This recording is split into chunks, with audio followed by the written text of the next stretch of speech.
Hey guys, tonight we're not stepping into the mind of a philosopher. We're stepping onto a battlefield, but not the kind with choreographed duels, slow-motion horse charges, or conveniently clean armor. No, tonight we dive into the real thing. Mud, confusion, panic, sweat, and steel.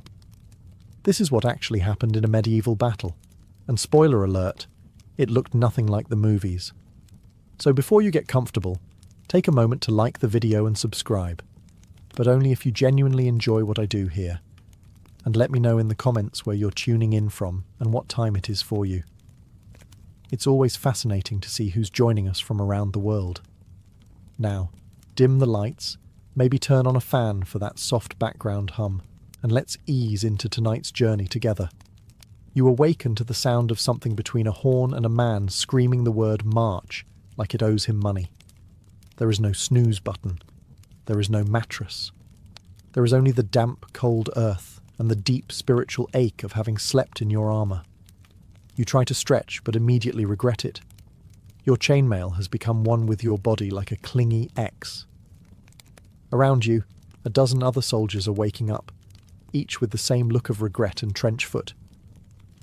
One guy's still asleep with his head on a helmet full of rainwater. Another is trying to pull a slug out of his boot with a dagger.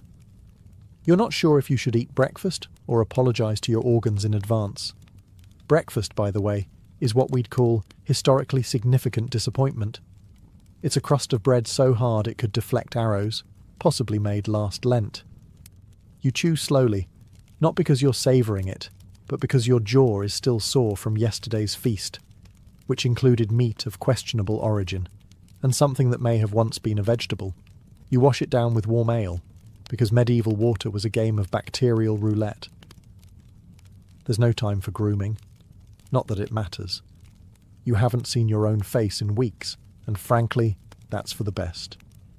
You splash a handful of swamp water on your cheeks for the illusion of hygiene, then strap on gear that smells like it's been fermenting in fear. Then come the orders. Form up! Move out! Yelled by someone on a horse who clearly hasn't walked a mile in his life. The army stirs. Men grumble, armour clanks, and someone is already limping from stepping on a pointy rock while barefoot. The mud sucks at your boots like it's trying to claim your soul. You haven't even made contact with the enemy yet, and you're already exhausted, damp, hungry, and vaguely regretting your entire life. And you know what the worst part is? This is one of the good mornings. The command is given, march, and so you do. Not because you want to, but because the alternative is staying behind and getting accused of desertion, which usually ends with something being chopped off. So you trudge forward, one squelching, miserable footstep at a time. The ground is less earth and more moist despair. Mud is a given. But this is no ordinary mud. It's the kind that sucks at your boots like it's trying to steal your soul, or at least your left foot. You stop to adjust a strap and instantly fall behind, drawing glares from the man behind you, whose face says, "I will eat you if this slows me down again." Armour, it turns out, was not designed for hiking. It creaks, it pinches, and it rubs in places you didn't even know had skin. Your shoulders ache, your thighs burn, and your inner thighs are forming an alliance against you with every clanking step. You are essentially a walking iron sausage being slow roasted in your own sweat. The air smells like livestock, cheap onions, and fear. Someone ahead passes gas with the kind of force that suggests they lost a battle with last night's turnip stew. You try to breathe through your mouth, but immediately regret that decision too. You pass a dead hedgehog, a broken cart, and what might be a toe. No one stops. Stopping is for people who enjoy being yelled at. The sergeant yells anyway. He doesn't stop yelling. It's his entire personality now. Morale is non-existent. Some men sing war songs to cope, others mutter prayers. One guy in the back just screams into the wind. No one stops him. Honestly, it helps. At one point you think, maybe the enemy will surrender before we get there. Then you remember, they're probably thinking the same thing, which means this is going to end with someone panicking, everyone stabbing, and you trying to remember which end of the spear goes where. After hours, a hill appears. Of course it does. Every medieval battle takes place at the top of a stupid hill. As you begin the ascent, someone slips and rolls down. No one helps. They're better off now. And still, you march. Eventually, you arrive at the place where you'll not sleep tonight. The battle camp. It's less base of operations and more organised outbreak. There are tents, sure, if you're nobility. The rest of you get a patch of mud slightly less cursed than the rest. You stake your spot by collapsing on the ground and calling it a bed. Your neighbour does the same. Congratulations, you've started a trench community. The smell hits you next. A horrifying cocktail of wet wool, unwashed bodies, fermented boots, and whatever is rotting near the food cart. There's a buzz in the air, not excitement, just flies. Thousands of them. Some of them have names now. You've made peace with that. Then there's the latrine, and by latrine we mean a shallow hole in the ground that was dug in haste and regret. Privacy? None. Smell? Biblical.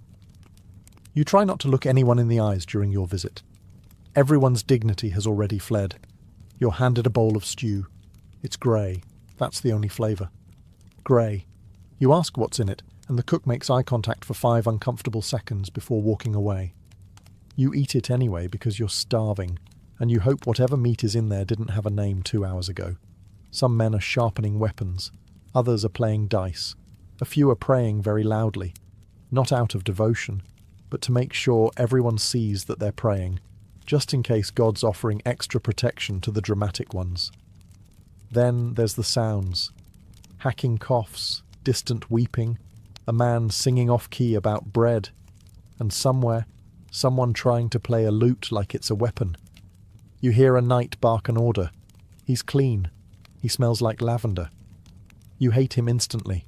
Night falls. You curl up in your damp cloak, lying next to a guy who snores like he swallowed a donkey.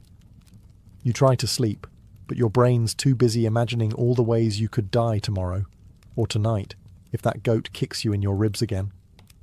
And as you finally start to doze, a voice yells from the distance, "Form up at sunrise!" Fantastic. Another beautiful morning awaits. Dawn breaks, and with it comes the icy realization that you're going to die in a field. Probably soon. Possibly before lunch. You haven't even brushed your teeth.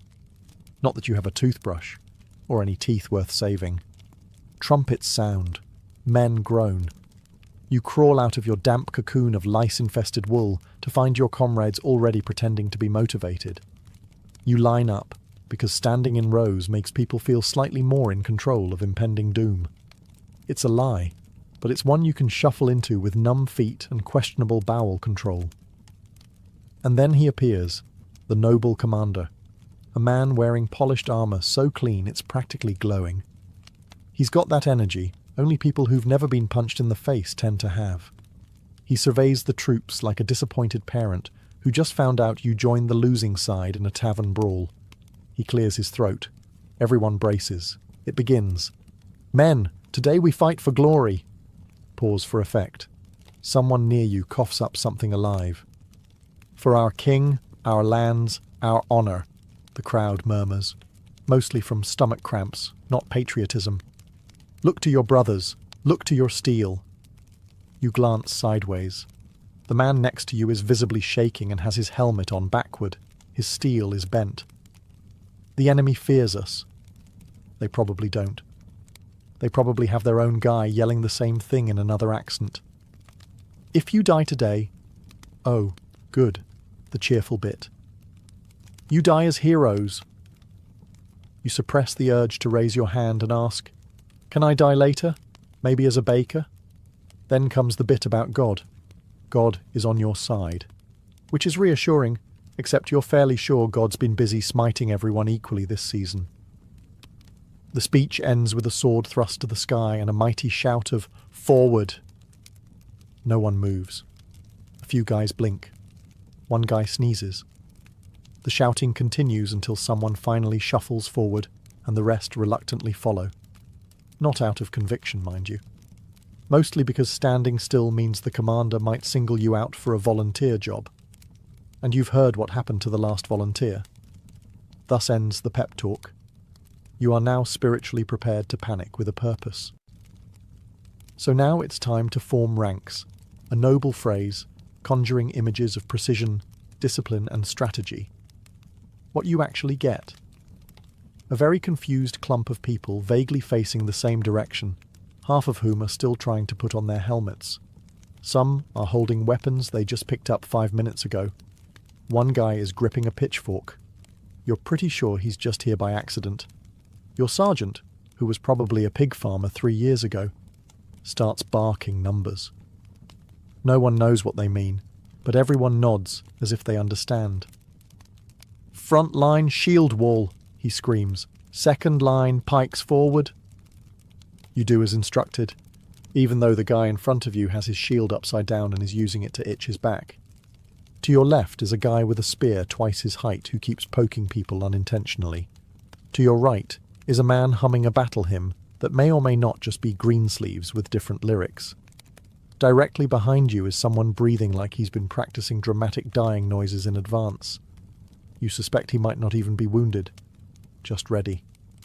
The cavalry is off to one side, horses pawing the ground dramatically, knights sitting tall and pristine in full plate armour that cost more than your entire village. They look majestic. You, meanwhile, are standing in borrowed boots and chainmail that smells like someone died in it. Probably because someone did. There's a sudden order to move forward and tighten the line. This is easier said than done when every second man is stepping on someone else's foot and the mud is threatening to swallow small soldiers whole. Your feet slide. Someone elbows you.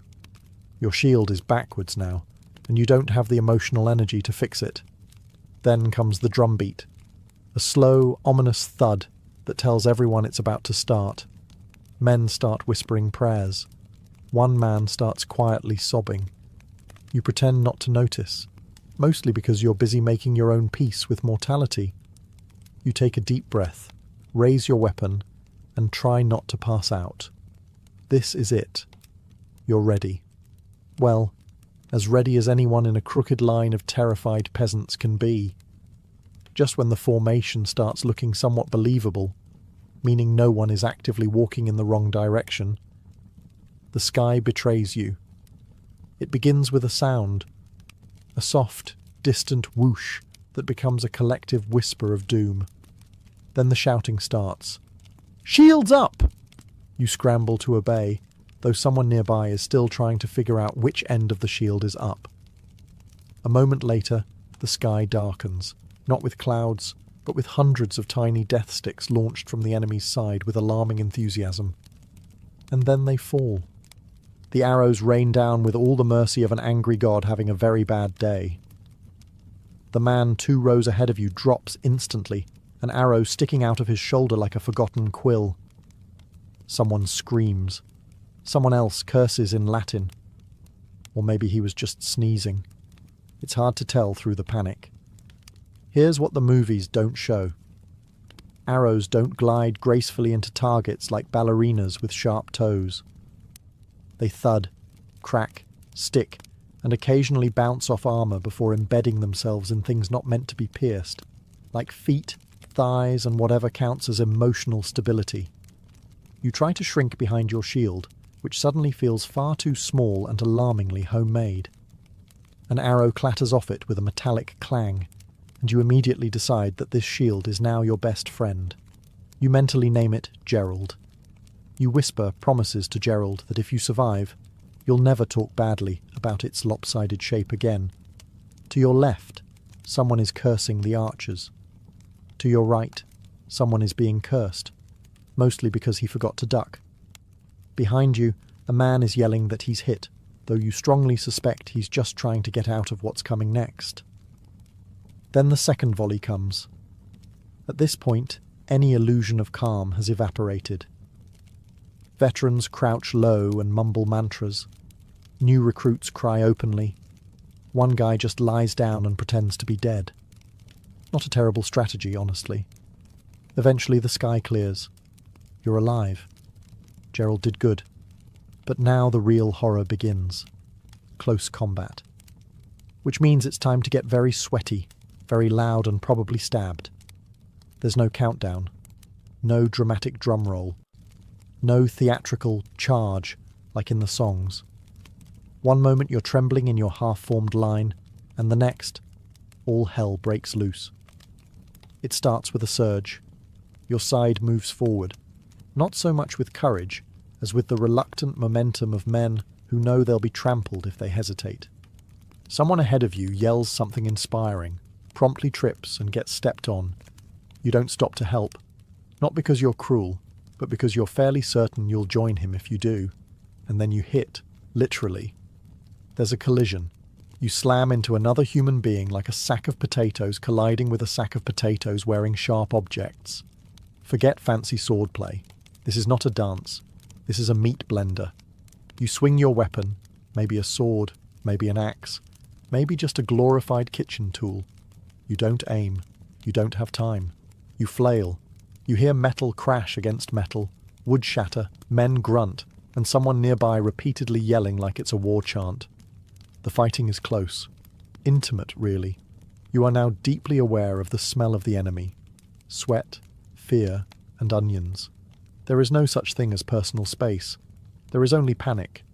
At one point, you stab downward and hope it wasn't your own foot. Your helmet fogs up. You can't see. You can't breathe. Someone's shoulder slams into your ribs, and you both stumble sideways, gasping. There's blood on your gauntlet. Not yours, probably. Could be. Doesn't matter. A man swings at your head. You duck out of reflex. He hits someone else. You exchange a brief glance, half apology, half shrug. There's no time for blame, only surviving. You try to remember your training, but it mostly consisted of swing hard and don't die. So you keep swinging, occasionally hitting, mostly missing. Every now and then, someone falls. Sometimes they scream. Sometimes they go quiet instantly. You try not to look. This isn't a movie. This is a bar fight at the world's worst tavern with 500 angry men and no one to break it up. And it's just getting started. If you thought medieval battle would sound like the elegant clash of swords and heroic trumpets, you are breathtakingly mistaken. It sounds more like a livestock market colliding with a blacksmith shop during an earthquake. The first thing you notice is the screaming. It's constant, not just from the wounded, though there are plenty of those, but from the living. Men yell to psych themselves up. They yell because they've been stabbed. They yell because someone stepped on their foot, or because they forgot whose side they're on and are now swinging wildly at anything that moves, including a bush. You've got the shrill screams of young lads who should have stayed in the bakery, guttural bellows from big men with axes, and the high-pitched, borderline apologetic whimper of a guy realizing he's wearing the wrong team's colours. Somewhere behind the lines, someone's shouting, "Hold the line," with all the hope of a man yelling at the tide to stop. No one listens. You can't even hear him. You're too busy dodging weapons and wondering if your left arm always made that clicking sound. Then come the weapons themselves. Swords clang against shields. Maces make a dull, horrifying thump when they connect with something soft, usually a face. Arrows whistle past your ears with the precise sound of regret. Occasionally, a spear cracks through armour, and the resulting shriek makes your spine reconsider its commitment to standing upright. But the worst sound, it's not the screaming. It's not even the dying. It's the wet sounds. Yes, wet. The squelch of someone stepping in something that used to be a person. The slurp of blood and mud mixing beneath your boots. The squish when someone lands badly and doesn't get up. These aren't sounds you forget. They take up permanent residence in your nightmares. You also hear armour clanking, men crying for their mothers, a horse screaming, which, by the way, is profoundly haunting, and somewhere unbelievably, someone trying to sing a hymn, badly, and out of tune. Amid it all, your ears start to ring, not from injury, just overload. You start to operate on instinct, because your brain's given up and gone on break. And still, the screaming continues. If you were hoping for a cinematic slow-motion end where you deliver a final monologue before dramatically collapsing, I regret to inform you, that's not how this goes. Most people in a medieval battle died unseen, unheard, and from behind. Usually by a guy who didn't even know your name. Sometimes it was even someone on your own side. You see, the battlefield is not a polite arena. It's a sweaty, chaotic mosh pit where everyone's one sneeze away from a fatal misunderstanding. 1 minute you're swinging your axe like you mean it. The next, thunk. Something pierces your back and your knees betray you. You fall forward into the mud with the grace of a collapsing haystack. No one notices. No one has time. There are no final words, no hand to hold. Just you, the dirt, and the very strong suspicion that this could have been avoided if you'd become a monk. Then there are those taken down by horses, not stabbed, not slashed, trampled. Nothing says ignoble death quite like becoming one with the soil beneath a panicked warhorse named Buttercup. And let's not forget the friendly fire, not the kind with explosives, but the kind where a poorly trained militiaman swings a flail in a wide, hopeful arc and accidentally removes your ear, or your head. Either way, you're remembered as that guy who stood a bit too close to Jeff. Some fall and are simply left behind. Whether unconscious, injured, or just deeply committed to pretending to be dead, they lie still while boots stomp past. Some of them live, some don't. It all depends on luck, mud, and whether a looter mistakes them for actual cargo. And sometimes it's insultingly random. A slipped foot on blood-soaked grass, a snapped ankle in a hole someone dug to poop in, or getting crushed under a panicked pile of men trying to flee but going the same direction. In short, medieval death wasn't majestic. It was awkward, undignified, and almost always sudden. Which is why, when a man survives, he's not celebrated for his bravery, but for his sheer, dumb luck. Movies make them look majestic. Galloping steeds ridden by chivalrous knights, charging nobly into battle like thunder given legs. In reality, horses in medieval combat were less glory machines and more unpredictable battering rams with anxiety issues. When cavalry charges, you don't hear trumpets, you hear rumbling. Not the poetic kind, the kind that makes your ribs vibrate and convinces your lower intestines it's time to evacuate. You glance up and see them. Enormous warhorses bearing down at speeds you didn't think possible from something that eats grass for a living.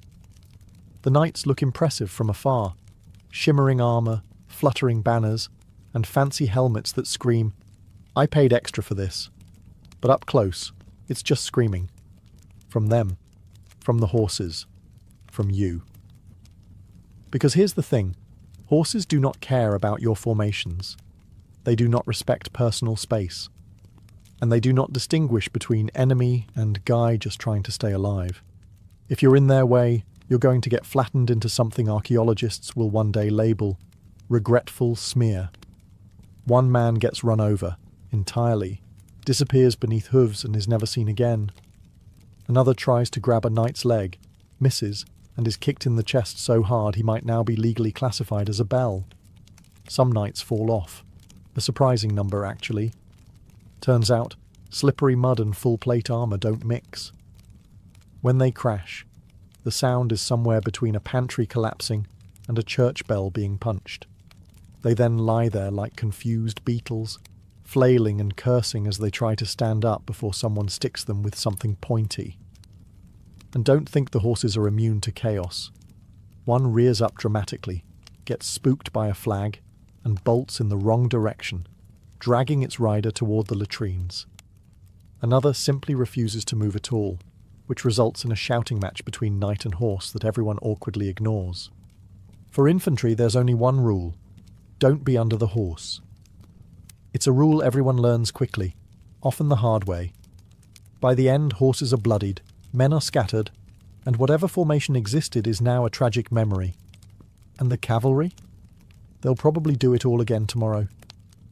At some point in the battle, after the arrows, after the screaming, after you've been accidentally elbowed by at least 3 people on your own side, you fall It might be from a shove, or tripping over a severed limb, or slipping on the world's slickest combination of blood, bile, and someone's recently spilled breakfast. Doesn't matter how it happens, you're down. And in medieval battle, falling down is not part of the choreography. It's a decision point. You now have about 3 seconds to make a very important choice. Get up and maybe die, or stay down and maybe die. Getting up is bold, noble even. Also, incredibly dangerous. Because standing up in a battlefield means becoming a very obvious, very upright target in a sea of distractions. You might get speared just for trying. Worse, you might get trampled by your own side, who now view you as battlefield floor texture.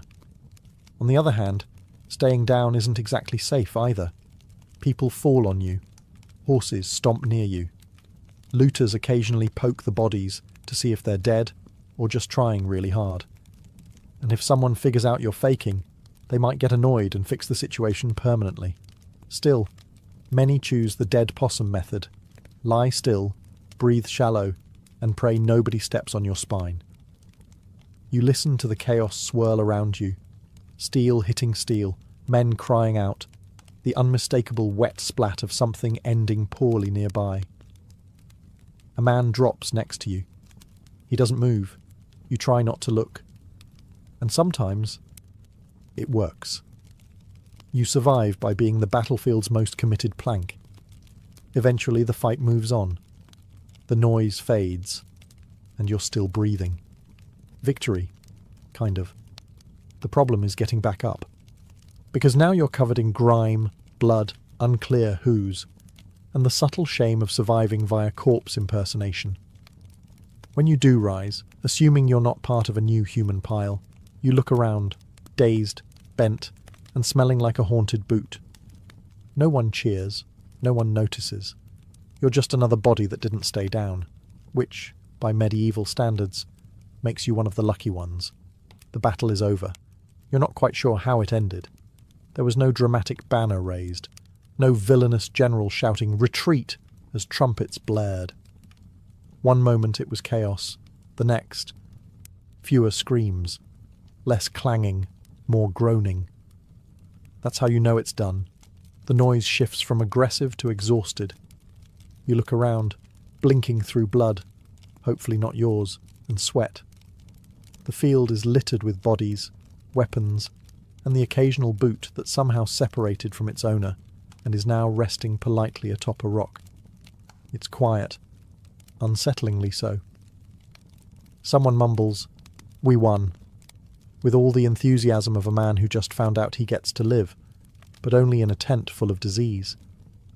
Another guy is yelling, "Victory!" while clutching his own arm, which is no longer fully attached. You nod in agreement, because technically, yes, you are upright, breathing, and mostly unperforated. That is victory. But the truth is, in medieval warfare, victory doesn't mean fanfare. It means not being dead yet. It means dragging your bruised, aching carcass back across the field to the camp, past fallen friends and former enemies, all of whom share the same expression. Really. This is how it ends. There's no celebration, no feast. You might get half a jug of warm ale and some bread that's more weapon than food. A priest mutters prayers over the fallen. A few men search corpses for anything useful. One guy finds a decent pair of boots and declares the day a triumph. Your commander, somehow still clean, makes a speech about bravery and honour. You can't hear it. Your ears are still ringing, and your brain is busy focusing on more important things, like not collapsing. You think about the men who didn't make it. Then you think about your foot, which might be broken. Then you think about stew, and immediately regret it. But you're alive. Filthy, traumatized, possibly concussed, but alive, which in medieval terms is what they call a resounding success. You sit down on a rock, exhale, and say the same thing every survivor of every medieval battle has ever whispered under their breath: never again. Then you get called back for another skirmish next week. After the swords are sheathed, and the groaning becomes the dominant battlefield soundtrack. It's time for the least glamorous phase of combat, cleanup.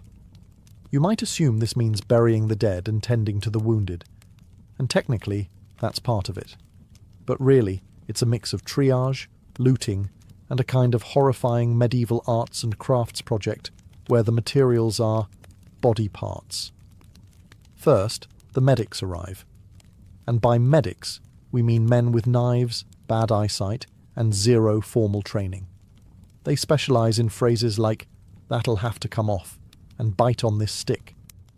An experienced surgeon might use wine to clean your wound. A less experienced one might drink it first. You sit down with a sword gash on your thigh, and the vague hope that it's not fatal. The barber surgeon, yes, the guy who normally trims beards, takes one look and says, "We'll see." Then he pulls out a needle that's been sterilised by waving it near a candle. You do your best not to scream. You fail. Loudly. Meanwhile, bodies are being dragged into haphazard piles. Some are covered. Most aren't. You recognise a face or two, but you don't linger. The smell is turning spiritual. Flies arrive en masse, excited for the all-you-can-eat buffet. One lands on your open wound. You swat it, then realise that's probably the cleanest thing you'll experience today. Other soldiers are salvaging equipment, which is a polite word for looting. They rummage through corpses for swords, helmets, shoes, anything not nailed down or still twitching. You don't judge. You do the same. You need new boots, and Gregor doesn't need his anymore. Sorry, Gregor. Some men dig shallow graves, others light pyres. One guy just sits quietly with a blank stare and a javelin still sticking out of his arm. You try to offer help. He declines. "It's mine now," he mutters. Wounds are bandaged. Some reopen 5 minutes later. Infection? Likely. Amputation? Probable. Death? Optional, depending on how lucky you feel and whether the flies take an interest. By nightfall, the battlefield has quieted. The living stumble back to camp, covered in mud, blood, and a growing suspicion that the worst is still ahead. And technically, they're right. You've survived. Technically. You've stumbled off the battlefield with all your limbs and just enough brain function to recognise your own boots, which may or may not have belonged to someone else this morning. Now it's time to rest. And by rest, we mean collapse somewhere vaguely dry and try not to cry. Back in camp, everything smells worse. Somehow. The scent of sweat, blood, bad stew, and cooked horse lingers in the air like a curse no one's brave enough to name. You find your spot, a patch of earth less swampy than the rest, and lie down with the grace of a dropped sack of onions. Around you, wounded men groan. Some scream. One sings, badly. Another one prays to at least 3 different gods, just to be safe. A soldier nearby is cleaning his blade with his shirt. He's still wearing it. The cook is ladling out what might be food. You approach and receive something in a bowl that is legally not soup, but emotionally still counts. It has the consistency of regret and the colour of don't ask. You eat it. You have no shame left. That was lost somewhere between the 5th arrow volley and watching a man get slapped to death by a disoriented warhorse. You try to sleep. It doesn't work. You're too sore, too itchy, and the guy next to you has started snoring with the intensity of a church organ falling down a hill. You shift positions 12 times and end up slightly wetter than when you started. You stare at the stars and wonder what you did wrong in a past life to deserve this one. Occasionally, someone limps in from the darkness, dragging a sword and muttering something about next time. There won't be a next time. There's always a next time. Your commander walks through camp, pretending to look concerned. His armour is still polished. He's not bleeding. You hate him a little more. And yet, you're alive. Your body's one massive bruise. Your brain feels like it's been boiled in onion ale. But you made it. This is what passes for downtime in medieval war. Tomorrow the clean-up continues. Or worse, marching. Again. Surviving a medieval battle doesn't earn you peace. What it does earn you is a seat around the fire, a lukewarm mug of something vaguely alcoholic, and the right to start rewriting history before your bruises even finish forming. This is how it always ends. Not with a noble ceremony or a bard singing songs of your heroism. No. It ends with a bunch of filthy, traumatized men sitting on damp logs, trying to one-up each other with stories that get more questionable by the minute. You listen as a man swears he personally took down 6 knights with nothing but a frying pan. Another claims he caught an arrow mid-air and threw it back. Someone else says he faced off with a war elephant. In France, where there are no elephants. You nod. You sip. You lie a little too. In your version, you didn't trip over a corpse and scream. You strategically repositioned. The part where you tried to crawl into a shrub to avoid cavalry, that becomes a stealth maneuver. You skip the moment where you begged a squire to hold your hand during the arrow storm, because everyone here is doing the same thing, turning trauma into legend. It's not about ego, it's survival. If you can laugh about it, maybe it didn't scar you permanently. If you tell the story well enough, maybe it'll drown out the actual memories, the smell of burnt flesh, the look in a dying man's eyes, the sound of metal hitting bone. By now, someone's roasting a questionable piece of meat, and no one's asking questions. Laughter bubbles up, dry and slightly desperate. A man plays a lute that's missing 2 strings. The tune is off, but no one cares. A woman, a camp follower, patches a sleeve and hums like the world outside the fire's glow doesn't exist. You stare into the flames and think, you lived through it. Barely. Accidentally. Miraculously. Soon, you'll be on the road again, off to another fight, another glorious encounter. But for now, there's warmth. There's bread. There's the camaraderie of men who know exactly how much of your story is false, because theirs is too. And for one night at least, that's enough. Centuries before the Great Wall became a continuous monument slicing across northern China, the landscape was a chaotic checkerboard of kingdoms, each with their own ambitions and anxieties. This was the Warring States period, a time of relentless conflict, when 7 powerful states clawed and bled for dominance over the Chinese heartland. These kingdoms, constantly at odds with one another, had little reason to cooperate. Instead, they raised individual walls, local, makeshift defences built from tamped earth, stones, and timber. These early fortifications were not part of some grand unified plan. They were desperate measures, the equivalent of drawing a line in the sand and daring your rival to cross it. More than barriers, they were statements of power. This is mine. Try and take it. But it wasn't just rival kingdoms they feared. To the north, beyond the cultivated fields and river valleys, roamed nomadic tribes, the Xiongnu chief among them, skilled horsemen who moved like ghosts across the steppes, raiding and vanishing before retaliation could even be organized. These raids weren't just inconvenient, they were existential threats. Livestock stolen, villages burned, and trade routes severed. The scattered states had little choice but to try and wall off the wild. The earliest of these regional barriers stretched for miles, but they were fragile, hastily constructed with rammed earth or layers of brush and mud. Some were reinforced with wooden stakes or crude stone blocks, but few were built to last.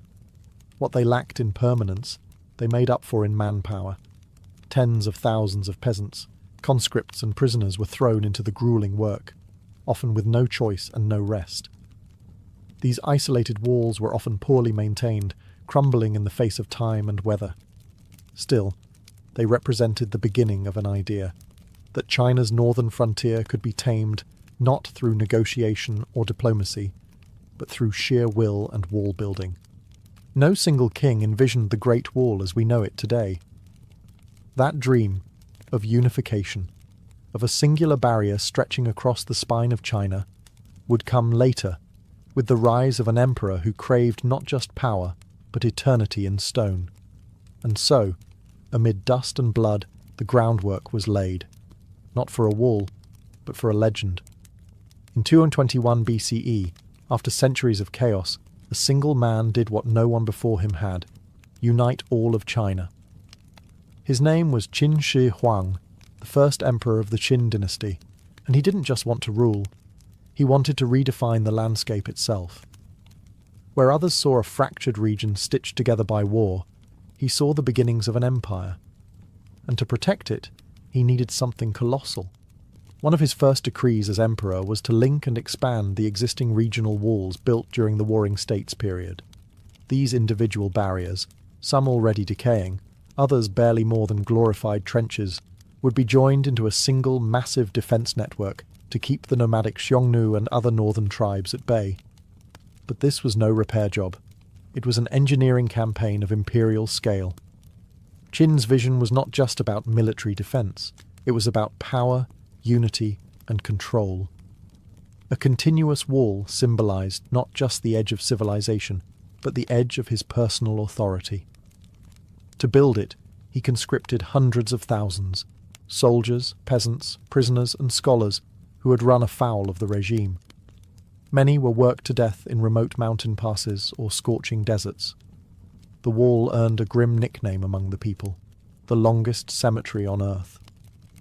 And yet, the sheer scale of the project was unlike anything the world had seen. The materials were brutal and basic, rammed earth packed layer by layer between wooden frames. Workers stomped it down with their feet or pounded it using logs. Where stone was available, it was hauled by brute strength. Tools were primitive. The terrain was merciless. But Qin Shi Huang was relentless. He didn't just build a wall. He built roads, standardized weights and measures, even unified the written script. In his mind, all of it, the roads, the rules, the walls, were part of one project: to create order from chaos and leave behind an empire that would last forever. The original Qin wall may not have looked like the iconic stone structures we picture today, but it was the foundation. It was the beginning of a boundary that would rise, fall, and rise again through dynasty after dynasty. And next, it would pass into the hands of the Han. After the death of Qin Shi Huang and the swift collapse of the Qin dynasty, many of his sweeping reforms were rolled back. But not the wall. The Han dynasty, 206 BCE, 220 CE, which rose in the Qin's wake, recognized the same eternal truth. China's northern border was never truly secure. And so, rather than abandon the project, the Han emperors doubled down, expanding, strengthening, and redefining the Great Wall. Under Emperor Wu of Han, in particular, the wall wasn't just a military barrier. It became the backbone of imperial strategy. The Han launched massive campaigns to push back the Xiongnu, those same nomadic horsemen who had terrorized the north for generations. In doing so, they extended the wall farther than ever before, into regions that would eventually serve as arteries of trade and movement for centuries. The Han didn't just rebuild the Qin walls, they adapted them. Instead of relying solely on rammed earth, they incorporated bricks, stones, and more sophisticated fortifications where the terrain allowed. Watchtowers were added at intervals, allowing soldiers to spot raiding parties from afar and light signal fires, an early warning system that let news of an attack travel hundreds of miles in a matter of hours. More than a military tool, the Han Wall became a logistical network. Garrison posts, signal towers, and supply depots turned the wall into a functional military road. Troops could move quickly, supplies could be relayed efficiently, and messages could travel with blazing speed by beacon or runner. The Great Wall had become more than a line. It was now a living system of defence. Life along the Han Wall was harsh but not forgotten. The Empire stationed thousands of soldiers and settlers in remote forts, creating a frontier society where families, merchants, and outposts clung to imperial protection. Over time, these lonely stations became small communities, and in their shadows, cultures met. Han Chinese and nomadic tribes trading, mingling, and occasionally clashing in these dusty crossroads. By the end of the Han era, the wall had transformed into something new, not just a line of defence, but a symbol of imperial presence in the vast northern reaches. And yet, even the mighty Han could not hold the line forever. Next came chaos, collapse, and eventually a new dynasty with a bold new style of wall building. With the fall of the Han dynasty in 220 CE, China once again unravelled into political disunity and warlordism. What had been a powerful, centralised empire splintered into rival kingdoms during the Three Kingdoms period, followed by centuries of instability. And as the emperors fell, so too did the priority of the Great Wall. Many stretches of the Han and Qin walls crumbled into dust. Neglect, erosion, and looting took their toll.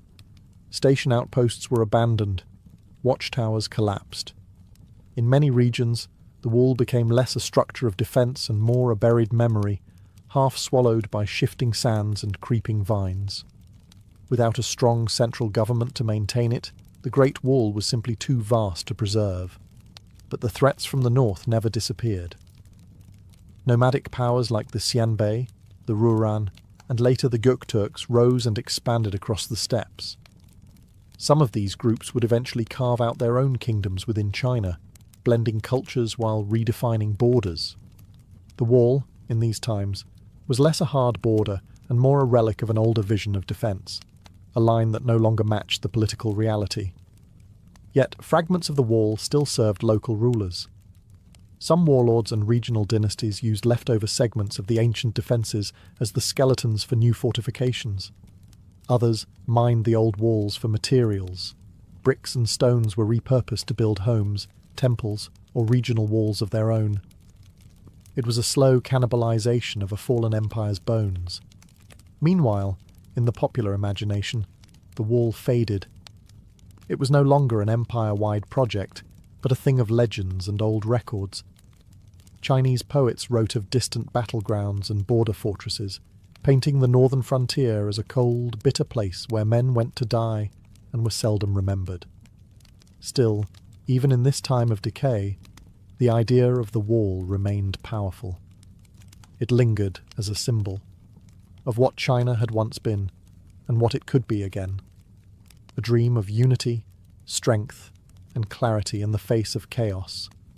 And that dream would stir once more when a new dynasty, born from military conquest and fueled by ambition, rose from the ashes, the Ming. But first, centuries more would pass. By the time the Ming dynasty came to power in 1368, China had seen centuries of invasion, collapse, and foreign rule. The trauma of the Yuan dynasty, ruled by the Mongols, was still fresh. The Mongol armies had thundered through the north and controlled China for nearly a century. When the Ming overthrew them, it wasn't just a political victory, it was a cultural reckoning. And with that came an urgent priority. Never again. The Ming emperors saw the need for a fortified northern barrier, not as symbolic, but as utterly practical. And unlike the earthen ramparts of the Qin or the decentralized garrisons of the Han, the Ming wall would be something different entirely: stone, brick, and firepower. Construction began in earnest during the late 1400s and ramped up in the 1500s, particularly under the direction of generals like Qi Jiguang, who saw the wall not only as defence against nomadic Mongol raids, but as a means of projecting Ming control. This was a dynasty that wanted permanence, and it showed. They built with quarried stone and kiln-fired bricks. The ramparts were reinforced, drainage systems were added, watchtowers rose at regular intervals, and beacons were installed to send up smoke signals in daylight and flames at night. This was the version of the Great Wall that most people picture today. Massive, winding, iconic. It stretched across mountains, snaked through desert plains, and clung to cliffs like a ribbon of armour. Some parts were as wide as a modern highway. Others rose as high as a 3-story building, and all of it was meant to last. But the wall was more than just military hardware. Along its length, the Ming dynasty built garrison towns, supply depots, and troop housing, creating a parallel society of soldiers, farmers, and administrators, who lived and worked in its shadow. The wall wasn't just a line between China and the barbarians, it was a lifeline for the soldiers who defended it and the empire that depended on it. Still, the Ming Wall wasn't impenetrable. The nomads adapted. Raiders found weak points. Corruption spread among guards. And when the Manchus came, they didn't charge through the wall. They were let in. But before that fall, the Ming had done the impossible. They turned a myth into stone and made the Great Wall truly great. Behind the grandeur of battlements and parapets, the Great Wall was also a place of grit, monotony, and survival. For the thousands of men stationed along its vast length during the Ming dynasty, life wasn't heroic. It was harsh, cold, and often forgotten by the empire they swore to protect. Soldiers lived in fortified barracks and garrison towns scattered along the wall's spine. These weren't elite troops in polished armour. They were conscripted farmers, criminals, and peasants.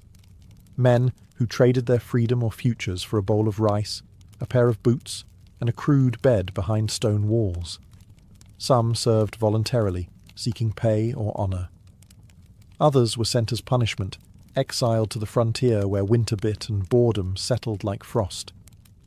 Each day began with routine: patrols, drills, maintaining the wall, hauling supplies. The wall itself constantly needed care. Stones shifted. Mortar cracked. Watchtowers required mending. Soldiers repaired what they could with frozen hands, braving sandstorms in the west or blizzards in the north.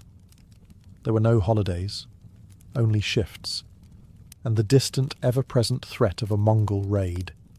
Food was simple and often scarce: millet, beans, and salted meat. Vegetables were grown in small plots where soil allowed. If a raiding party struck a supply caravan, it wasn't just an inconvenience. It could mean starvation. Disease was common. Morale was low. Desertion, despite the punishment of execution, wasn't unheard of. But life wasn't all bleak. Families often accompanied soldiers, creating small, insular communities along the wall. Children were born in its shadow. Merchants travelled between garrisons, trading wine, cloth, and gossip. Some posts even saw cultural blending as nomadic groups and Han settlers intermingled, through trade, marriage, or uneasy peace. Then there were the beacon keepers, stationed at isolated towers far from any garrison. Their job, to watch the horizon. A column of smoke by day, a fire by night. That was the signal. Fast, simple, and terrifying. These men lived alone or in pairs, surrounded by nothing but silence and sky. To live on the Great Wall was to exist between worlds, between empire and wilderness, between myth and reality. These were the invisible lives that kept the wall standing. Not emperors, not generals, just ordinary people with calloused hands and cold feet. And yet, for all their effort, the wall could not hold forever. For centuries, the Great Wall stood as the ultimate symbol of Chinese strength: unyielding stone against shifting sands, empire against the unknown. But walls, no matter how high or thick, are only as strong as the people guarding them. And in the 1600s, that strength cracked, not from an outside charge, but from within. By the late Ming dynasty, corruption had spread like rot through the imperial system. Troop salaries were delayed or stolen. Supplies vanished before reaching garrisons. The once disciplined soldiers manning the wall were now underpaid, underfed, and overworked. Morale plummeted. Many garrisons turned to smuggling and local trade to survive, often working with the very steppe nomads they were supposed to repel. It was in this weakened state that the Ming faced their greatest threat yet: the Manchus, a rising power from the northeast. Unlike earlier nomadic tribes, the Manchus were organized, politically savvy, and just as determined to rule as any Chinese dynasty. They didn't need to storm the wall with fire and fury. All they needed was an open gate. That gate came in 1644, when a Ming general named Wu Sangui made a decision that would change history.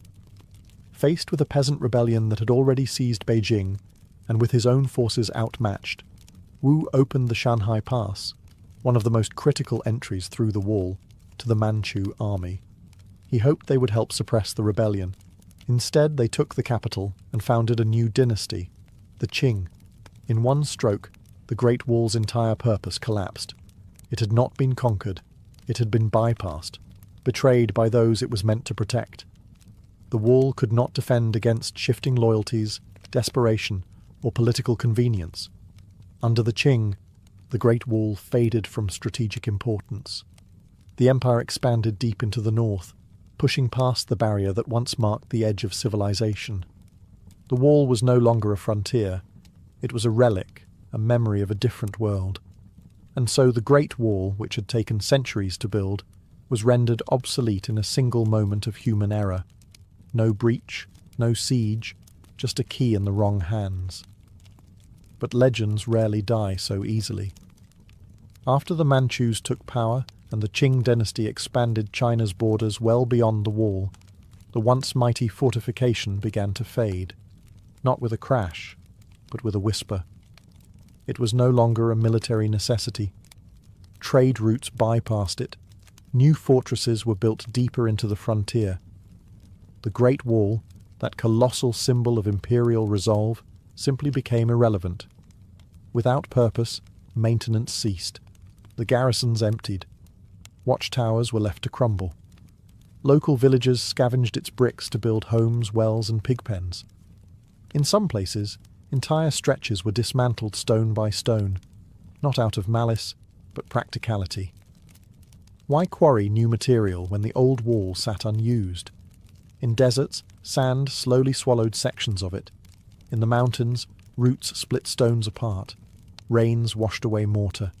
Centuries of storms, earthquakes, and time turned once grand battlements into lopsided ridges and forgotten humps on the horizon. Travellers and poets still spoke of its grandeur, but few cared to visit. For most of the Qing dynasty, the wall was a monument to a bygone age, respected, but rarely maintained. It wasn't until the 19th and early 20th centuries, as China struggled with foreign invasion, civil war, and modernization, that the wall began to re-emerge in the national consciousness. Foreigners, especially European explorers and scholars, started to arrive with wide eyes and notebooks.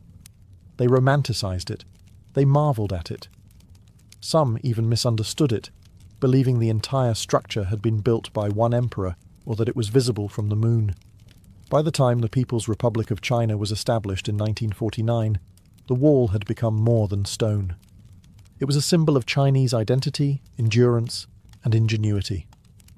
Mao Zedong famously said, "He who has not climbed the Great Wall is not a true man," turning it from a ruin into a patriotic rite of passage. In the late 20th century, restoration projects began, particularly near Beijing. Tourists flocked to sites like Badaling, where the wall was reconstructed to its Ming glory.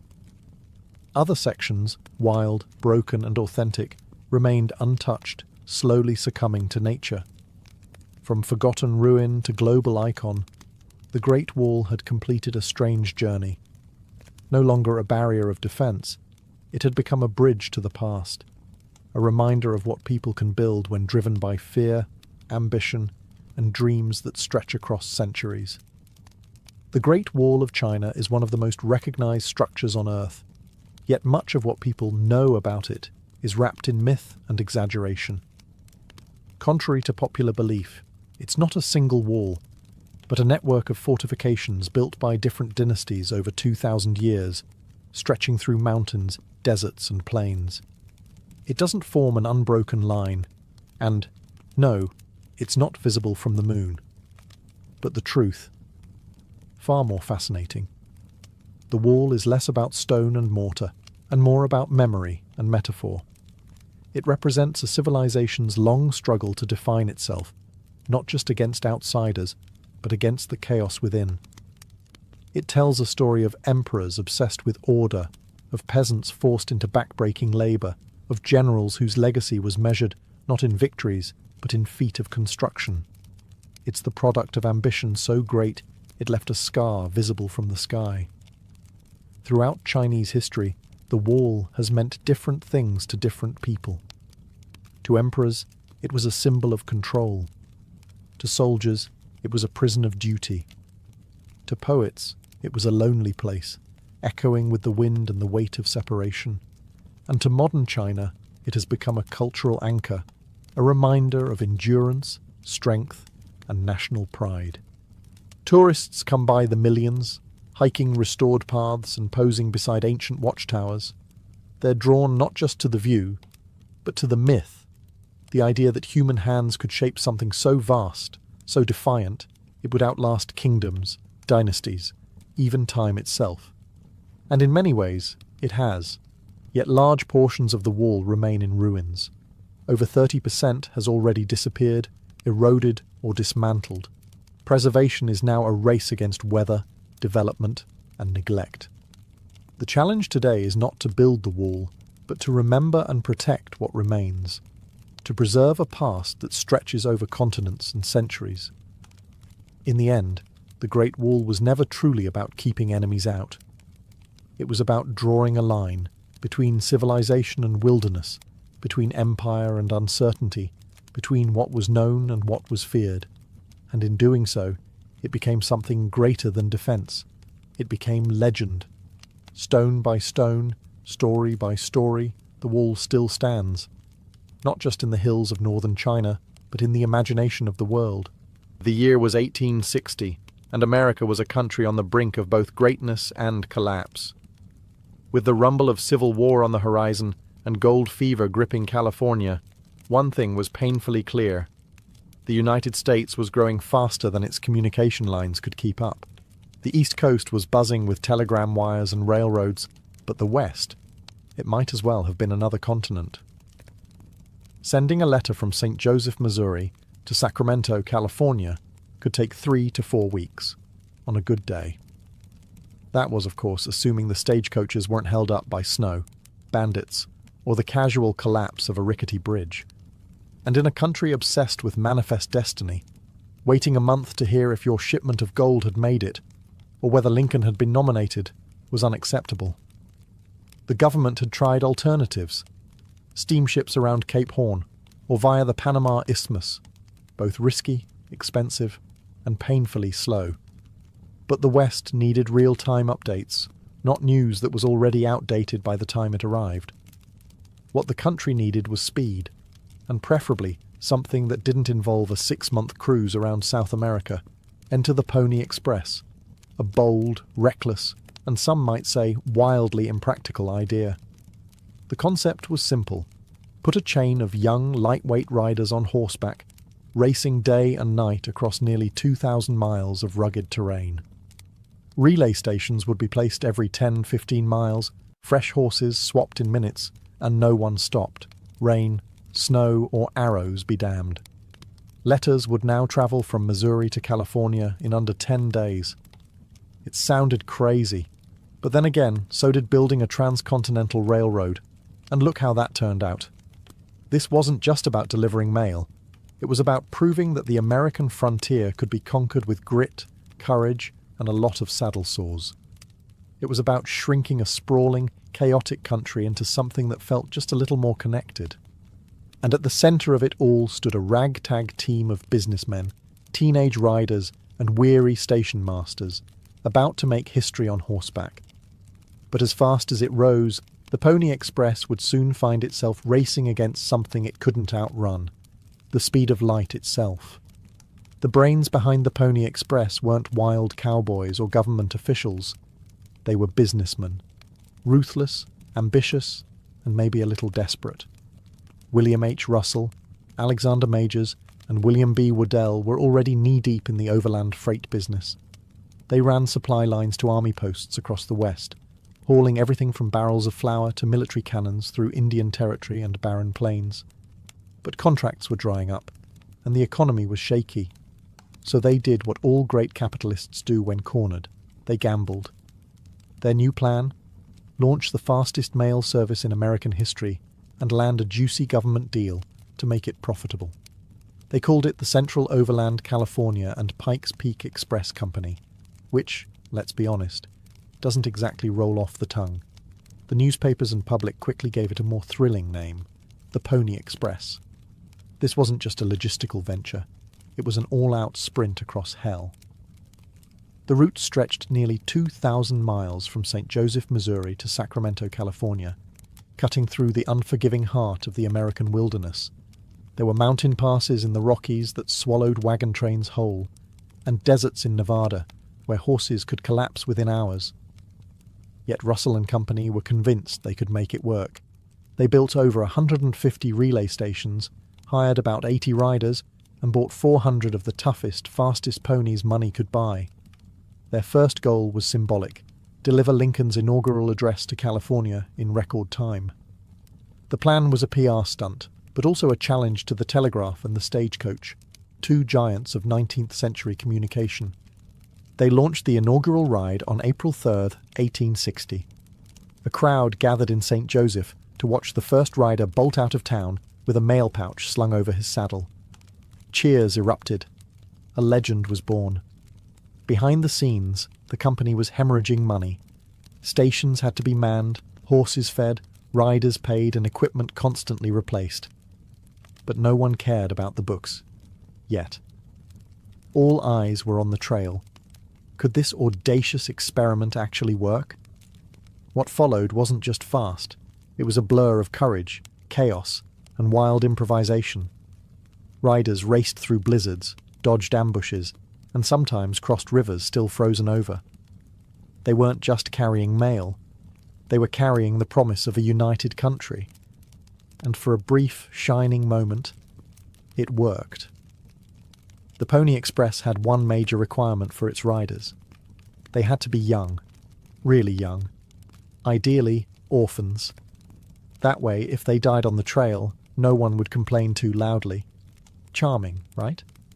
The typical rider was between 14 and 20 years old, weighing no more than 125 pounds. The lighter the boy, the faster the horse.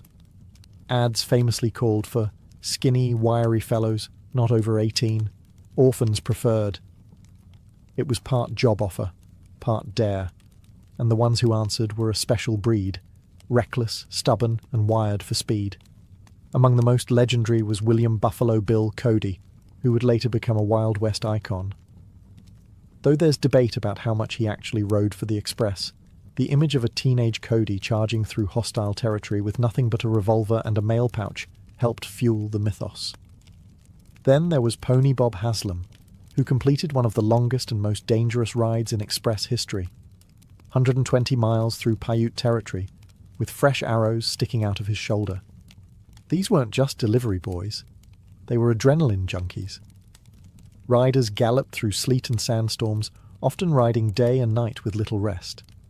They carried a mochila, a saddlebag designed to be easily tossed between horses, which held the sacred cargo, about 20 pounds of letters, tightly packed and sealed in oilskin to protect against the elements.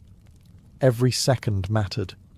Riders changed horses roughly every 10 to 15 miles, pausing only long enough to throw the mochila over a fresh saddle and gulp some water.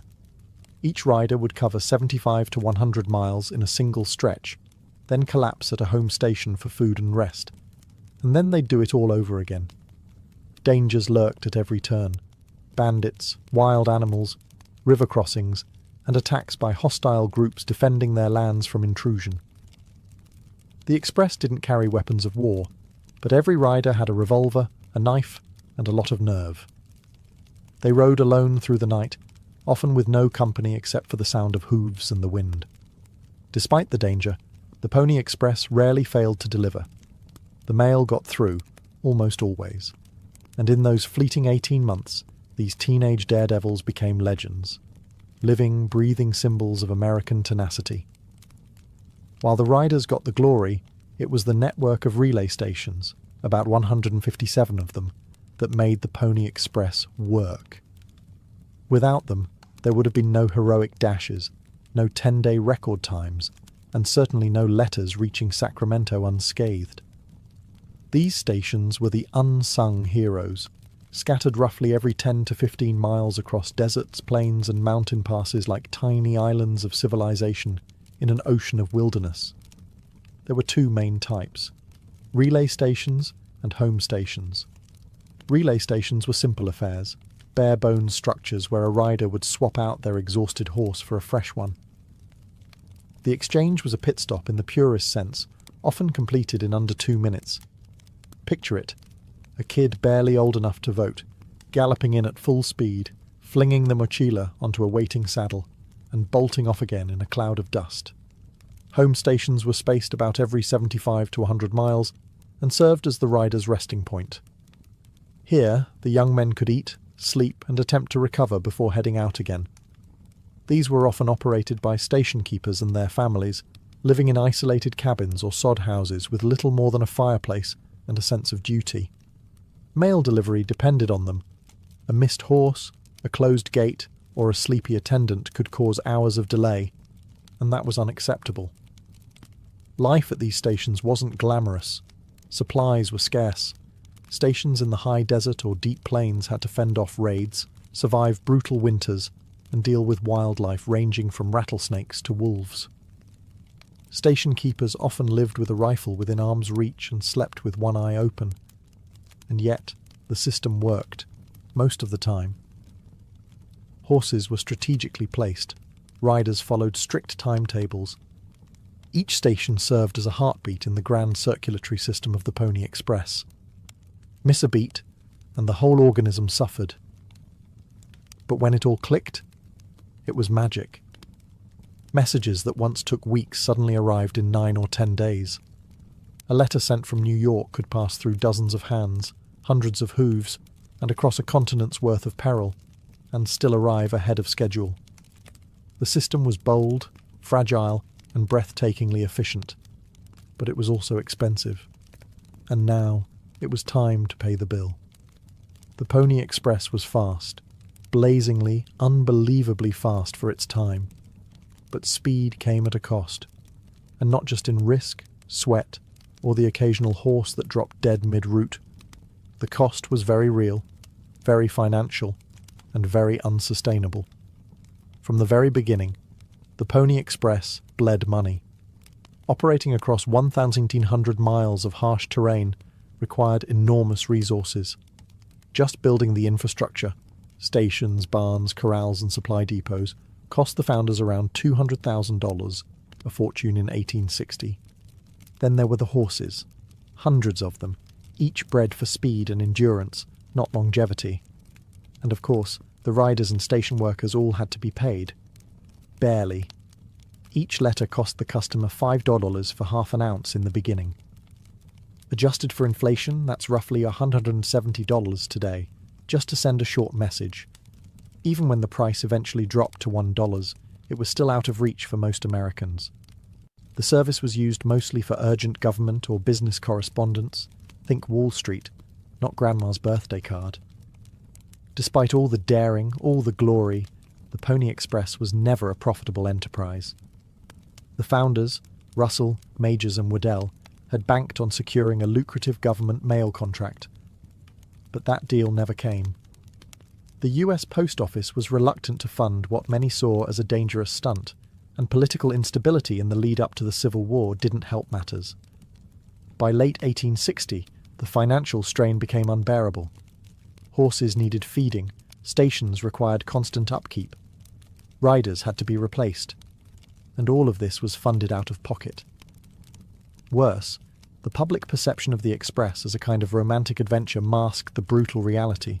It was a logistical nightmare running on borrowed time. Then came the knockout punch. In October 1861, the transcontinental telegraph was completed. Suddenly, a message could travel coast to coast in mere seconds. No horses, no riders, no risk, just dots and dashes over a wire. It was the future, cold, efficient, and utterly unstoppable. 2 days after the telegraph line opened, the Pony Express shut down. 18 months. That's all it lasted. But in that short span, it became legend. And not because it made money, but because it proved something bolder, that America could outpace its obstacles. On October 24th, 1861, a tiny but deafening revolution clicked into place across America. The final link of the transcontinental telegraph was completed, connecting the East Coast with the West for the first time in history by wire. With that one moment, the very thing the Pony Express had been designed to solve, speedy cross-country communication, was rendered obsolete. Messages that once took 10 days by horse could now be transmitted in minutes. It wasn't glamorous. There were no charging stallions or heroic riders racing through blizzards, just trained telegraph operators tapping out Morse code into buzzing machines. But it worked, and it worked better than anyone expected. For the Pony Express, it was like trying to outrun lightning. You could be the fastest courier alive, but you couldn't beat the raw efficiency of electricity travelling down a copper wire. 2 days after that telegraph line was completed, the Pony Express officially folded. No dramatic finale, no farewell ride. Just silence. Ironically, the same silence left behind after the last Morse signal went out each night. For Russell, Majors and Waddell, it was financial disaster. They had poured everything into the business hoping to secure that elusive government contract. But the government, now enamoured with the telegraph, saw little use for a horse-based mail system. The company was dissolved, its assets sold off, and its founders faded into bankruptcy or obscurity. And yet, for all its speed and progress, the telegraph didn't inspire the same kind of emotional resonance. You couldn't paint it in heroic brushstrokes. There were no ballads about clicking dots and dashes. The Pony Express, despite its failure, had the better story. Its riders became legends. Their exploits were retold in dime novels, stage plays, and eventually Western films. Even Buffalo Bill, whose actual involvement with the Express was likely exaggerated, built an entire career on the back of that legend, touring the world as a symbol of Wild West courage. So while the telegraph won the race, the Pony Express won the myth. It represented a final gasp of old-world adventure, before America truly became wired, mechanized and modern. Though the Pony Express galloped into history in just 18 months, its legend would outlive its brief lifespan by more than a century. Almost immediately after its shutdown, writers, journalists and showmen began turning it into myth, a romantic tale of danger, speed, and rugged American spirit. The truth was already impressive. But truth wasn't enough. The public wanted something larger than life. So stories began to stretch. Riders were said to outrun native raiders, leap across canyons, and survive days without water. Historians raised an eyebrow. Readers? They bought the dime novels by the wagon load. No one capitalized on this better than Buffalo Bill Cody. Though his actual time with the Pony Express remains murky, if it happened at all, Cody saw an opportunity. In his travelling Wild West show, Cody reenacted thrilling Pony Express rides before cheering crowds in Europe and across the United States. Kids grew up idolizing the image of the lone rider braving the wilderness, a sack of urgent letters slung across his back. By the late 19th century, the Pony Express had become more than a failed mail service. It had become a national symbol of frontier bravery, of manifest destiny, of a time when a single teenager on a Mustang could carry the weight of the nation's communication on his shoulders. Towns along the original route started commemorating the stations. Statues were built, plaques were placed. In St. Joseph, Missouri and Sacramento, California, historical markers proudly declared, "Here began the Pony Express." Schoolchildren were taught about the riders like they were founding fathers on horseback, and Hollywood, of course, came galloping in. Silent films, TV shows, and westerns featured exaggerated but lovable versions of the Express, often ignoring how brutal, short-lived, and economically disastrous the real thing had been. Still, the romantic appeal endured. And maybe it's because the Pony Express tapped into something timeless, the idea that sheer determination and grit could overcome impossible odds, that youth and courage still mattered, that in the face of technology there was still space for the human spirit to shine, if only briefly. So even as the telegraph wires hummed overhead, and later telephone lines and satellites followed, the image of a young rider tearing across the plains never quite faded from the American imagination. The Pony Express didn't just deliver mail. It delivered a myth, a blueprint, a rugged silhouette of what Americans wanted to believe about themselves. In a country stitched together by ambition and risk, it became the perfect story. Bold, brief, tragic, and full of speed. At its heart, the Pony Express captured a uniquely American fantasy that one individual, with enough courage and determination, could carry the burden of a vast nation on their back. A teenage rider, braving storms and arrows, symbolized not just frontier grit, but youthful defiance against the impossible. It wasn't about efficiency, it was about heart. As the 20th century dawned and America entered the industrial age, that cowboy on a mission energy became a kind of nostalgic fuel. Railroads might have spanned the continent, and telegraphs might have connected cities in milliseconds, but those machines lacked soul. The Pony Express was the last time communication felt human, urgent, and heroic. It was the last romantic gasp before wires and gears replaced muscle and sweat. Politically, the story of the Pony Express was also convenient. It painted the expansion westward as noble and exhilarating, rather than messy, violent, or exploitative. Schoolbooks taught it as a triumph of courage, not a story of risky capital investment or conflict with indigenous peoples. In this way, the Pony Express helped launder the more uncomfortable parts of American expansion into a feel-good narrative. A teenager galloping through the desert is easier to celebrate than a land dispute or a bankrupt freight company. Still, that doesn't diminish its impact. It proved that the West could be connected, that distance could be conquered. And even though the Express failed financially, it helped pave the way, literally and figuratively, for the infrastructure that would follow: the telegraph, the railroad, the transcontinental highway. In a way, the Express was America's awkward teenage phase: bold ideas, clumsy execution, high ideals, and a few broken bones along the way. It was a short-lived miracle that set the stage for something bigger. And even now, when modern communication happens with a tap, there's still something stirring about a lone horseman galloping into the unknown, because somewhere, buried deep in the dust, is the reminder that progress once came on 4 legs and raw nerve. On October 26, 1861, just 2 days after the transcontinental telegraph line went live, the last Pony Express rider galloped into Sacramento. There were no fireworks, no farewell parade, just a quiet end to one of the boldest communication experiments in American history. It was over, just like that. But that final ride wasn't a failure. In fact, it was a victory lap. The Express had done its job. It had proven that a country as wide and wild as the United States could be connected, quickly, reliably, and with human tenacity. Even though it was replaced by the flicker of telegraph signals, the Pony Express had set a standard. Urgency, bravery, and daring could still matter in a world of wires and machines. In the decades that followed, the Pony Express became almost mythological. Statues of galloping riders were raised in town squares. Reenactments were performed every July. Postal stamps commemorated its brief, breathless run.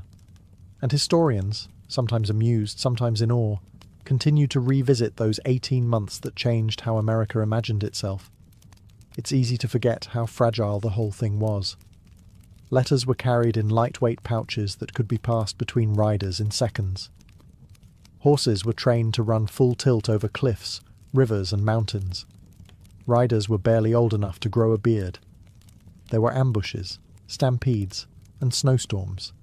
And still, against all odds, most of the mail made it on time. The Express also left behind something more subtle, a template for how Americans would view risk and reward.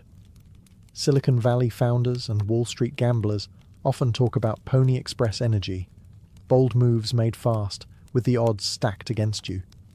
It's still used as a metaphor for trying something insane just because it might work, even if it doesn't.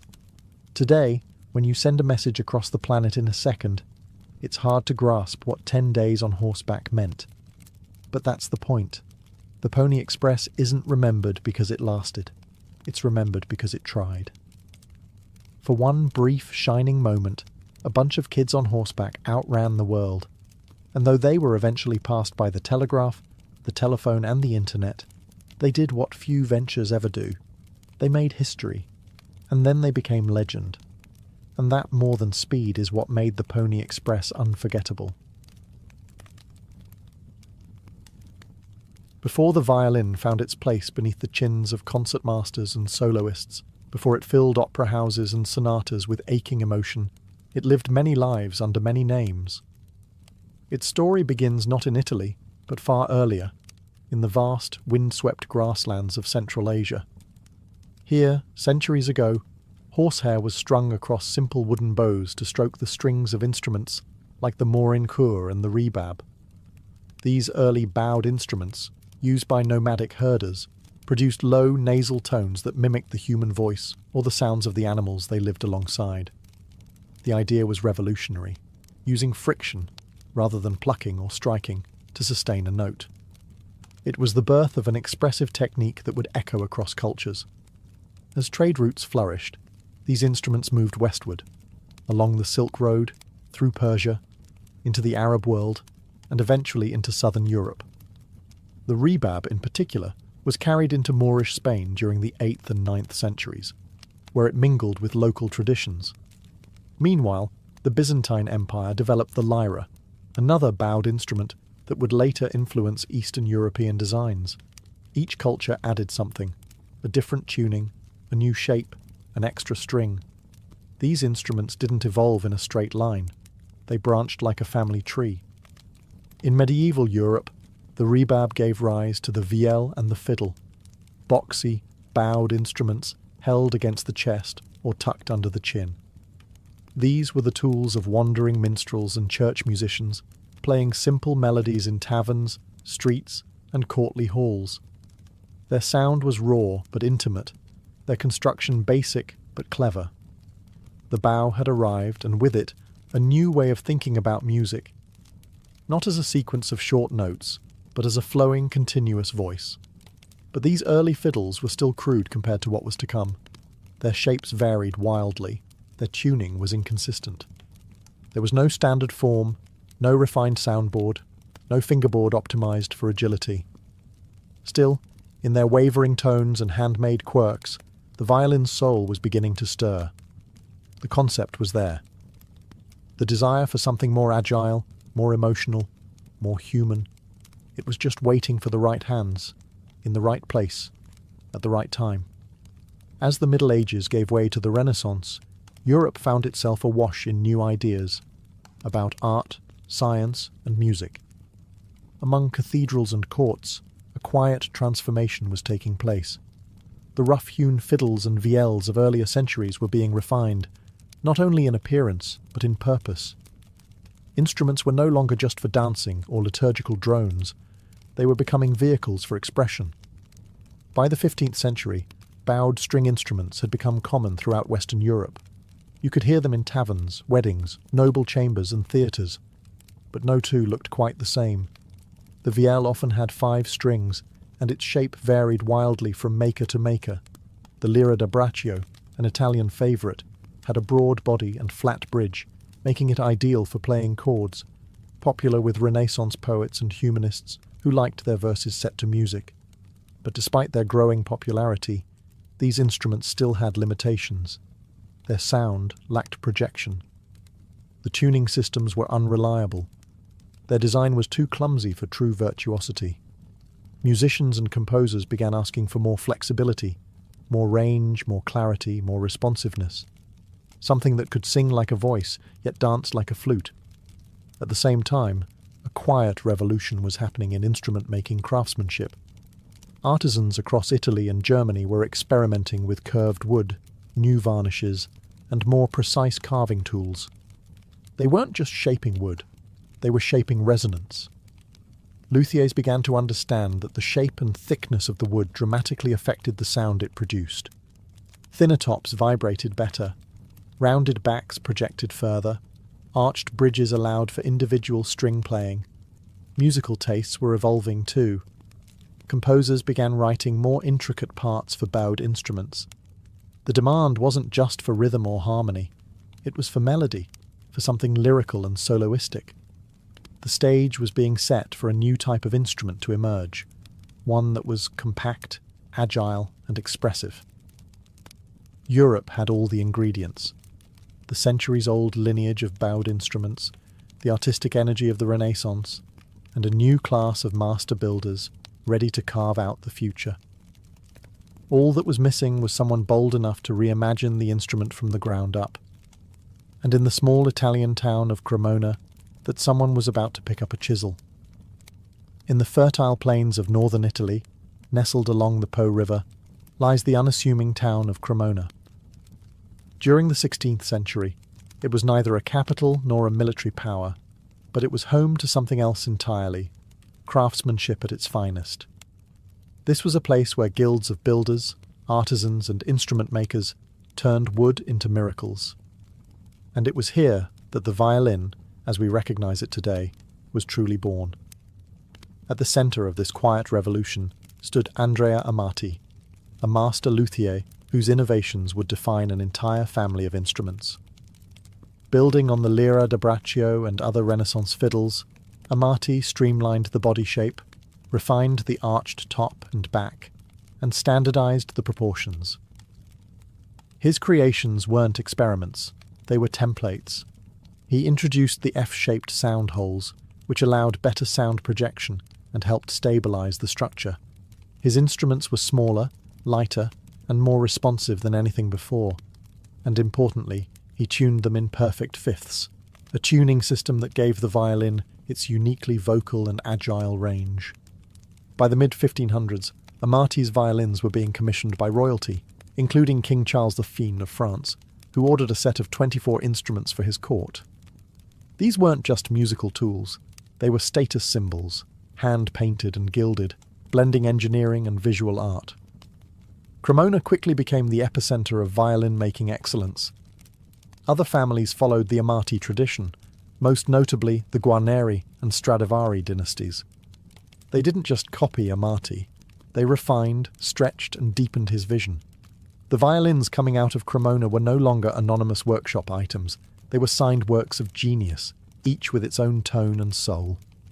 Why Cremona? Some say it was the quality of the maple and spruce available nearby. Others point to the climate, perfect for drying wood slowly and evenly.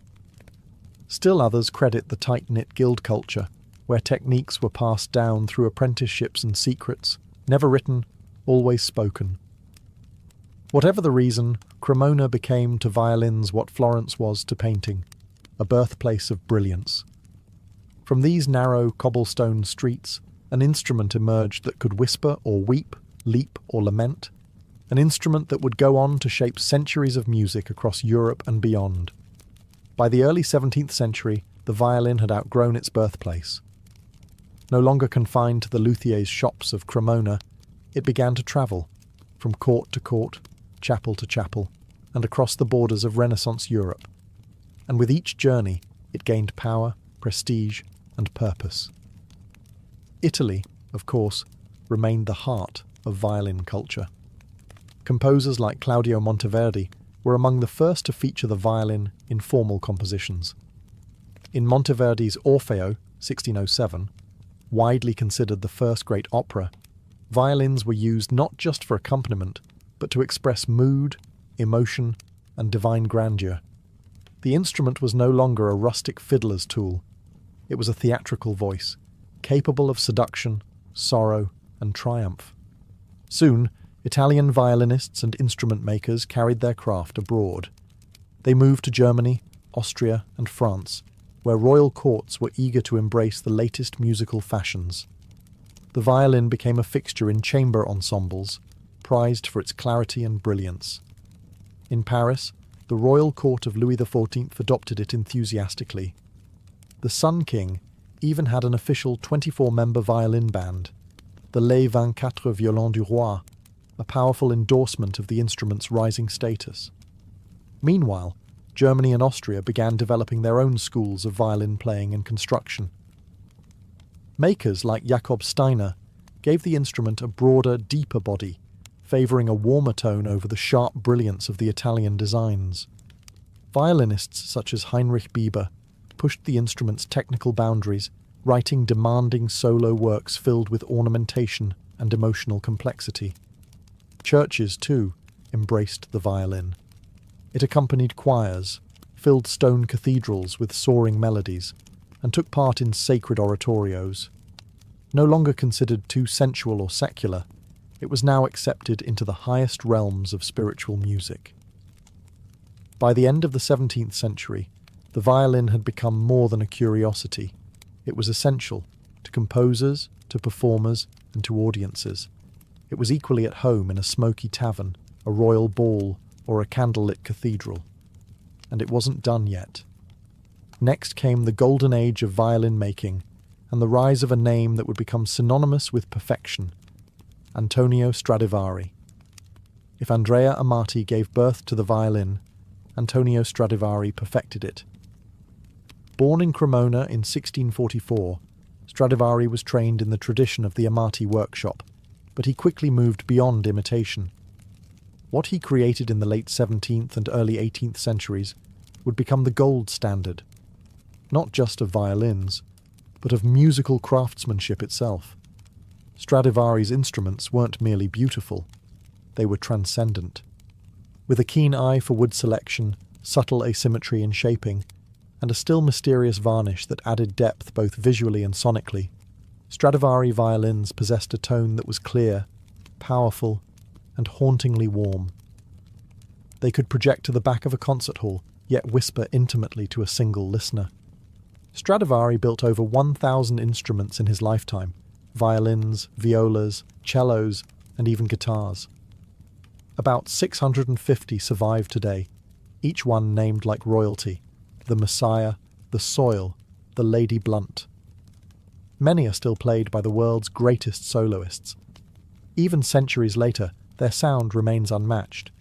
Some scientists have tried to unlock the Stradivarius secret by scanning the wood, analysing the varnish, or modelling the acoustics. But the truth is, no one can fully replicate what he did. What made his work so exceptional? Part of it was the wood: slow-growing alpine spruce for the top plate, and flamed maple for the back, aged to near perfection. But much of it was Stradivari's meticulous adjustments, minute alterations to thickness, arching, and shape that gave each instrument its unique character. During his lifetime, Stradivari's fame spread far beyond Cremona. Kings, dukes, and virtuosos sought his instruments. His workshop became legendary.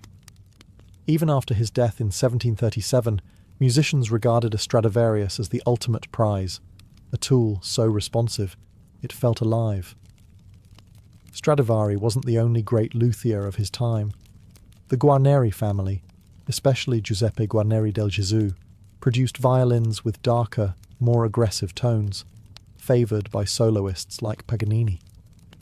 But Stradivari's name endured as a myth, his instruments like relics from a divine era of sound-making. The golden age of violin making had peaked, and from this point forward, the violin would move from the hands of makers to the stage, into the era of virtuosos who would stretch it, and the human spirit, to its limits. By the 18th century, the violin had fully evolved from a supporting voice into a starring role. It no longer just filled in harmonies or led dance rhythms. It began to speak, as if endowed with a personality of its own.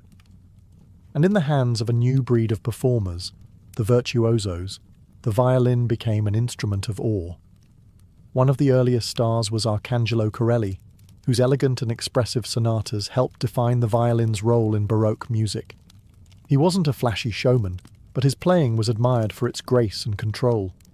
His compositions laid the groundwork for generations of violinists, emphasizing phrasing, tone, and structure. Then came Antonio Vivaldi, the Red Priest of Venice. A fiery composer and performer, Vivaldi wrote over 230 violin concertos, most famously the Four Seasons.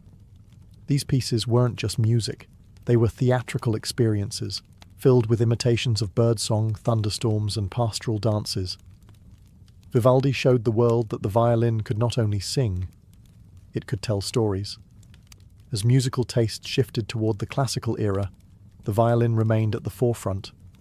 Composers like Mozart and Beethoven wrote violin sonatas and concertos that demanded nuance, speed, and deep emotional intelligence. The violinist was no longer just a technician. They had to be a storyteller and a dancer, moving with the orchestra and breathing life into every phrase. But it was in the early 19th century that the idea of the violinist as a mythic figure reached its peak, thanks to Niccolò Paganini. With his gaunt appearance, supernatural stage presence, and seemingly impossible technique, Paganini was more than a musician. He was a phenomenon. Audiences whispered that he had made a deal with the devil. His fingers flew across the strings in dizzying displays of double stops, harmonics, and left-hand pizzicato. His 24 caprices for solo violin remain a towering Everest for modern players. Paganini changed everything. After him, violin playing would never be the same. He elevated the instrument's celebrity and ushered in an age where soloists were as revered as kings. With every bow stroke, the violin was no longer just an instrument.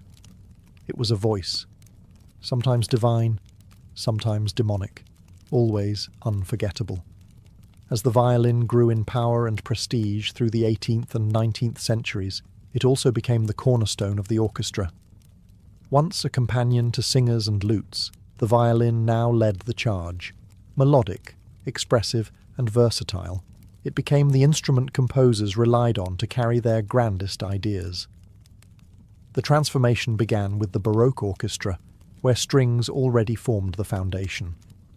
Violin sections, first and second, emerged to provide harmony and melody. Composers like Bach and Handel gave the violin prominent roles in their concertos and orchestral suites, but it was still part of an ensemble identity. There were no massive string sections yet, just tight, intimate groups.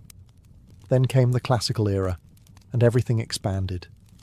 Composers such as Haydn and Mozart shaped the modern symphony, and the violin took centre stage. Haydn, often called the father of the symphony, built rich, balanced orchestral textures with violins as the melodic engine. Mozart went further, giving violins delicate, soaring lines and treating them with tenderness and agility. In his symphonies, the violin could be playful, tragic, or divine, all within a few measures. But it was Beethoven who truly transformed the orchestra.